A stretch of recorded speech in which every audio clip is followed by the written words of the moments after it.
Era em sessão ordinária, extraordinária, aqui no plenário Nadir Rossetti, já está aqui ao meu lado vereadora Estela Balardim do PT, falou hoje em seu espaço no Grande Expediente sobre a valorização da educação infantil e uma das suas falas, a senhora destacou, dizendo que o esquecimento, né, de certa forma dessa classe, quero que a senhora fale um pouquinho para a gente aí, vereadora, seja bem-vinda, bom dia.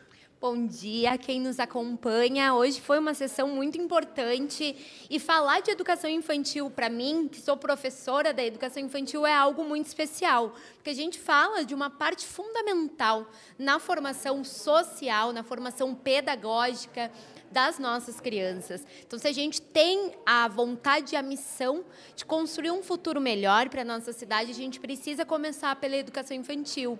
Nós temos um número crescente de crianças que nascem e que necessitam de vagas. Então, a gente precisa sim da ampliação, de mais vagas disponíveis, mas a gente precisa da qualificação desses espaços, seja na estrutura, na valorização salarial das professoras da educação infantil. Então, foi um pouco isso que eu resolvi trazer.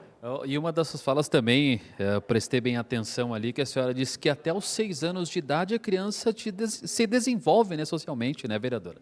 Exatamente, essa foi uma coisa que eu aprendi e nunca mais me esqueci, que até os 6 anos partes importantes do cérebro se desenvolvem. Eu acho que isso por si só já mostra a importância que a educação infantil tem, porque se a criança está ali sendo atendida, tendo os recursos lúdicos e pedagógicos à sua disposição, com certeza o seu cérebro se desenvolverá melhor. Vereadora, obrigado e um bom trabalho. Muito obrigada, um bom trabalho a todos. Obrigado.